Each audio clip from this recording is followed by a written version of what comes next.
Coming up on Double Take Sports Talk with the Watts brothers, we will have recaps and final scores and stats for the previous day's NBA's games. We will have that for you and many more coming up next.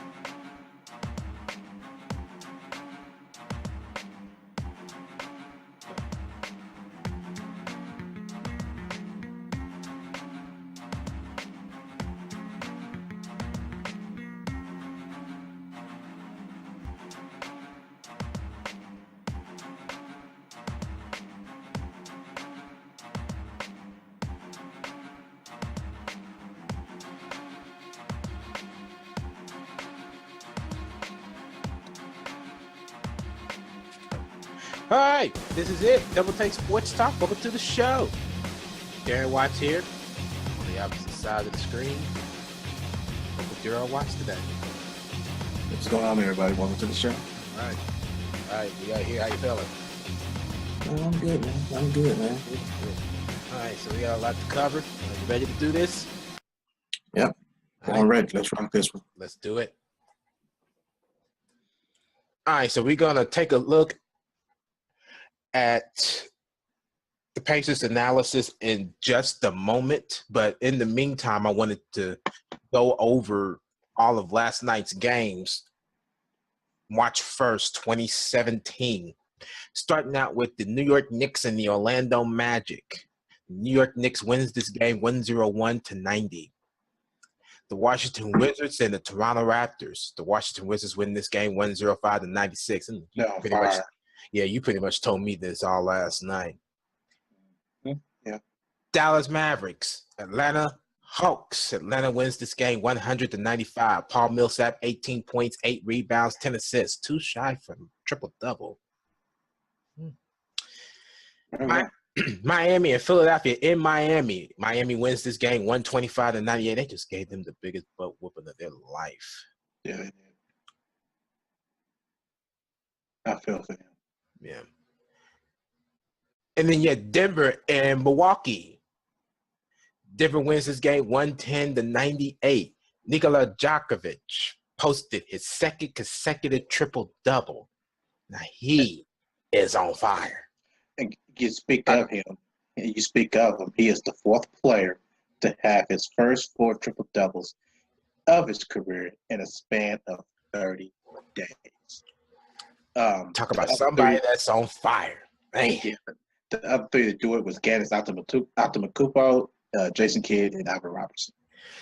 Jason Kidd. Jason Kidd. You forget who he was? I did for a minute. I'm sure you did. I did. I forgot for a minute. And then we go to New Orleans, where they faced off against the Detroit Pistons. New Orleans wins this game 109-86. Anthony Davis, 33 points, 11 from 11 from the free throw line, and 14 rebounds. Boston wins this. Boston wins this game 103-99. LeBron James, 28 points, 13 rebounds, 10 assists. Boston is just making a statement in the East. They are the team that is making the statement. Minnesota and Utah. Minnesota wins this game 107-80. Actually, they didn't win it. They just blew it open. Karl Anthony Towns, 21 points, 15 rebounds. I don't know what happened to Minnesota. Utah. Utah is a fairly good team. Yeah. And then you have Houston and the Clippers. Talk about another blowout. And Houston wins this game 122-103. Houston Rockets buried 23 pointers in the first 3 quarters. And lastly but not least, the Brooklyn Nets and the Sacramento Kings. Brooklyn Nets get their 10th win of the year, 109-100, and they never trailed in this game. That ends a 16-game loser streak for the Brooklyn Nets. So congratulations to the Brooklyn Nets as they finally win their first and probably their last up until the end of the season. Well, you also want to congratulate Brook Lopez. He has hit the 10,000 career points milestone. Congratulations to one Brook Lopez. Now let's take a look at the final scores and stats from the Pacer game. Of course, San Antonio win this game by 100-99. If you watched the podcast yesterday or listened to, well, not necessarily listened to it, but if you watched it yesterday, and me and Darren had a couple points in keys to success for the Pacers win. And they almost had it. They held on to San Antonio. It would have been nice if they came out to be the Boston Celtics in particular situation, but it did not happen. Before going into the nitty-gritty of the analysis in this game, the game notes from this game, which leads into our points in the keys to success that failed on the Pacers in. Of course, just prior game notes, Al Jefferson missed his 4th straight game following dental work, as you mentioned in the pregame. Al Jefferson had not missed any games prior to this recent stretch, which began on February 24th. Indiana is now 10-20 after posting a 19-22 mark-away record from home from last season. I'm sorry, them type of numbers ain't going to get you to the playoffs. Absolutely none. Indiana is 15-11 in the Western Conference. Jeff Teague had 5 rebounds. Now, you want to talk about these crazy record statistics? Here's one of them. The Pacers are 7-0 when Jeff Teague grabs 7 rebounds. Indiana is 9-6 when Miles – is it Miles Turner or C.J. Miles? Oh, okay. It's C.J. Miles start. And the Pacers, who entered forcing 15 turnovers per game, created 18 against the San Antonio Spurs, which bring the point number 1 about points off turnovers. Mm-hmm. Get into more on that in just a minute. With the San Antonio Spurs notes, Tony Parker missed his 12th game of the season and first sitting out for 4 straight from January 19th to the 24th with a sprained left foot. He missed 1 game previously with a bruised left quadriceps, sitting out in a victory over the Washington Wizards on December 2nd. San Antonio is 10-2 without Parker. Gasol made his opening 3-pointer, extending his streak to 6 straight. Gasol and his brother Mark combined to make 12 in a row before Powell missed his 2nd attempt against the Pacers. Mm-hmm. Now, this is what I expect out of Pops, but, you know, he was assessed a technical foul with 2 minutes into the game for walking the sideline past midcourt to complain to referee Ben Taylor over an offensive foul on Javonte Murray. Greg Popovich was named Western Conference Coach of the Month after leading to the Spurs to an 8-2 record in February, including a 6-2 mark during the team's annual rodeo road trip. Well, I guess that tech didn't mean crap. No, it didn't. It was the 17th time Popovich has won this award in his 20-year career. That is the most in NBA history. So what is next for these two teams? For the Indiana Pacers, they will be going to Atlanta on Sunday night. And for San Antonio, they will be going to New Orleans on Friday night. Let's take a look at these. Let's break down these nitty-gritties of these turnovers and the whole keeping the game close and actually closing them out. The Pacers trailed with about maybe 4 minutes left, 93-96 to San Antonio at that in particular point. They clawed back. Now, they clawed back to be able to take the lead by 1 before Kawhi Leonard hit that game winner. Now, again, with you, Darryl, you specifically said it. You have to put Kawhi Leonard in check, and you cannot make him a clutch performer. And what do this man do? This man does the complete opposite of what I wanted him to do. Exactly. He did exactly what he wanted you to do, and he went on and was a clutch performer, putting his team up by 1. And Paul George missing the potential 3-pointer to go ahead and win that game, which to me, I don't think they did not need a 3-pointer. They could have went for a more high percentage shot with 2 seconds left. Me too. That could have given them enough time to at least get a pass in, past the 3-point arc, and at least get a jumper in there or some kind of layup or something. Right, and that right there to me was just like that. To me, you just didn't want to win the game. You did not want to win the game. So looking at that on that behalf, Kawhi Leonard backed Paul George down post him up real good. Paul George fell for the okie doke, fell for the pump fake. He fell for the pump fake for the most part. And then because Kawhi Leonard didn't even pretend like he was going to shoot the ball. He just turned like if he was going to go and drive in, but he just turned around and took the shot. And there was no way to contest it. And that was the clutch performer for Kawhi Leonard to be able to win that game for San Antonio, especially on their home court. Pacers really had it beat, but they did. But when you have stuff like that happen, it don't help them at all. Right. It don't help them at all. Right. And so which speaks of clutch performance and being able to capitalize. I also said that in this game, they must be able to capitalize off their turnovers. So much they did, but San Antonio did better. San Antonio committed 18. Both teams committed 18 turnovers. Pacers only scored 21 off of turnovers, and San Antonio did 24 out of those turnovers. Right. Breaking them down. Yeah, breaking them down. In the first quarter, Pacers only scored 3 off turnovers. San Antonio only scored 2 off of turnovers. Right. Actually, yeah, they both scored out of 4 points. And then in the second quarter,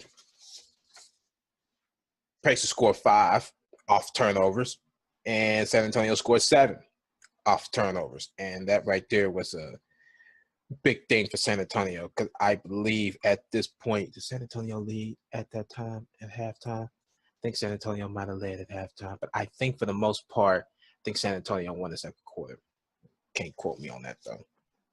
And in the third quarter, just like normal, again, like in the first quarter, Pacers only scored 4 off turnovers, and San Antonio scored 5 off turnovers. And then in the final quarter, the most pivotal in the game, San Antonio had 4.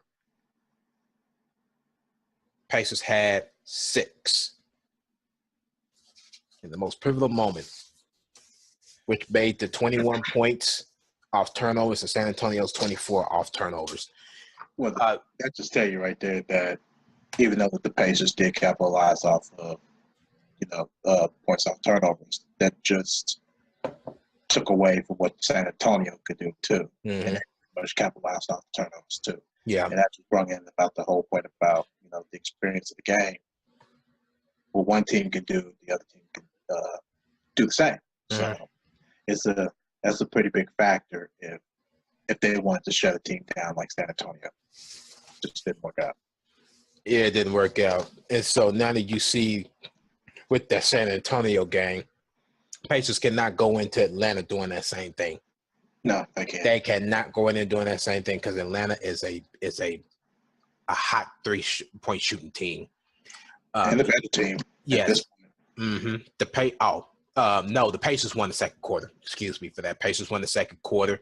San Antonio won the first. Pacers won the third, and San Antonio won the fourth quarter and the game overall. The Pacers did fairly well, but not good enough, and they wasn't good from the shooting field. San Antonio did better, and they stunk at the free throw line. They stunk. San Antonio did? No, the Pacers. I was trying to say 72%, which is not good enough for a team like San Antonio because they shot 87% from the free throw line. Well, you know what? You talk about that. It looked like that was more of a smart foul situation. Send your bad free throw should have line. I can't prove that just yet, but that's what it looks like. What would make you say something like that? Pacers shooting 72% from the free throw line? Yeah. That's what I think San Antonio did. I think they actually fouled some not good free throw shooters and sent them to the foul line. That's why they shot 72% last night. Well, they just weren't connecting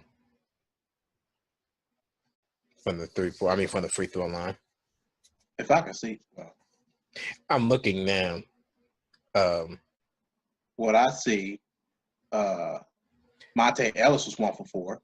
Well, he missed pivotal free throws in those last minutes of the game anyway. Well, Paul George connected all 10 of his, so I can't say nothing about that. C.J. Miles connected on 1 of his. Jeff Teague was 2 for 3. Miles Turner was 2 for 2. LaVoy Allen was 1 for 2. Raheem Christmas was 1 for 2. Glenn Robinson III was 0 for 1.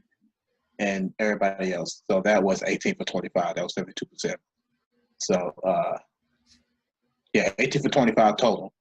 And Paul George was the only one that really synced a maximum of all his free throws besides Jeff Teague. No, Miles Turner, and that was it. C.J. Miles did too. 1 for 1. Yeah, but 1 for 1.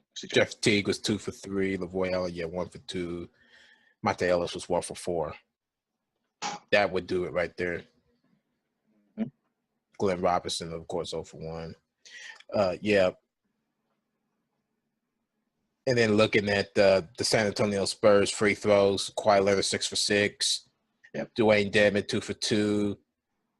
Devontae Murray 1 for 2. Manu Ginobili 2 for 4. Pau Gasol 8 for 8. Yeah. David Lee 2 for 2. Mm-hmm. The Pacers just they had pretty fair free throw shooters, and they had their fair chance in this game. They just blew it. They did. They just blew it. They just blew it on that behalf. Mm. That's the nitty gritty of the Pacers and the San Antonio Spurs. Besides the fact that Pacers led by 9 as their biggest lead, San Antonio only led by 5. Game was tied 13 times. The longest run was 8, and there was 16 lead changes. Other than that, that's the Pacers analysis from last night's game. So much for the best defense according to NBA.com. No kidding. But they did do pretty good to limit them to, what was that, 99 points? 100. Are you talking about San Antonio? Yes. 99. Well, no. And Pacers, 100 points? Yeah, Pacers limited to 100. San Antonio let them limit them to 99. Yeah, because they could have been a lot worse than that. Yeah, that's true. Can't say that. You can't say that for a defensive team like the Pacers. That could have been a lot worse. Yeah. Okay. All right, we're going to switch it over. We're going to take a look at some of the news. Nothing really much changed. Everything was pretty much put out on social media. It was out on Twitter and Facebook. One of the ones that we actually put out on Twitter was Joel Embiid. He is sidelined for the remainder of the season with a knee injury. And I think I also put out there Brandon Jennings has signed with the Washington Wizards. And I think Blazers Ed Davis had shoulder surgery. He is out for the remainder of the season also. Okay, that I did not do. I didn't even see it on there either. So I didn't do it. So now that you said and Darren, you had mentioned earlier that Greg Popovich had been named Coach of the Month. Also, Eric Spoelstra for the East has been named Coach of the Month. Sometimes I don't understand these things, but I'm not ready to get into all that. I guess it's post of their good record. Yeah, sure it is. I'm just like I said, I'm not ready to get into all that.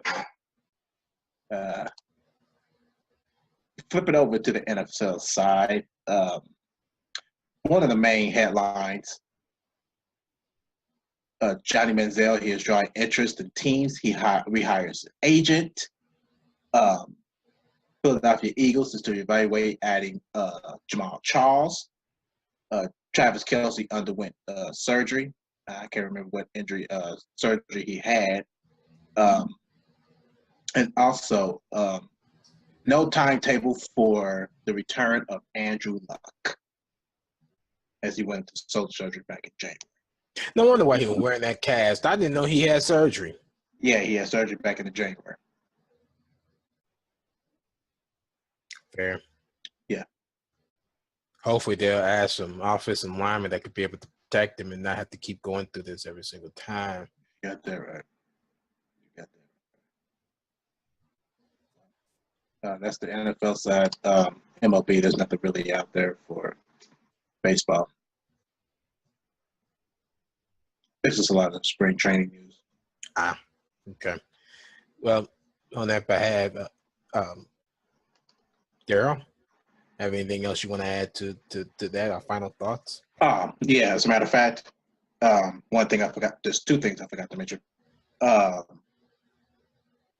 Anthony Davis, 8th youngest player in NBA history to reach 7,000 career points. Congratulations to him. Yes. And also, the 2017 franchise players, Chandler Jones, Kawan Short, Melvin Ingram, Jermaine Johnson, Jason Pierre-Paul, Le'Veon Bell, and Kirk Cousins. Them are all your franchise players. They can't be touched. They can't be touched. Sounds about right. Yep. Sounds about right. I'm done now. Okay. All right. That's in our edition of Double Take Sports Talk. Our ending of the week for the Pacers. You can catch us again on Sunday as the Pacers go up against the Atlanta Hawks in Atlanta. You can catch our podcast then. We will have a podcast out for you. This wraps up the ending of the week for the Indiana Pacers as they wrap up their week and start a new week on March 5th. Other than that, you can catch our shows on YouTube. Catch us on the social media side on Twitter and Facebook. If you like this video, give us a thumbs up. But until then, I'm Darren. On the opposite side, that's Daryl. Yep.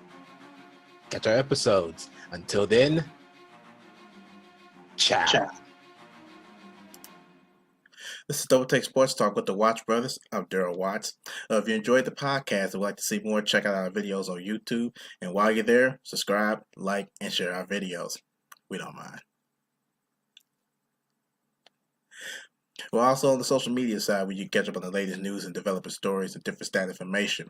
Follow us on Twitter at DTST2414. Or you can follow me, Daryl, at Love University, and follow Darren also at Darren Watch 14. We're on Facebook also, Double Take Sports Talk page at the Watch Brothers. Darren's is Darren Watts on Facebook, and I am myself, Daryl Watts II on Facebook. We got the blog for your critical thinking and analysis, so you can check that out at doubletakesportstalk.blogspot.com. Thanks again.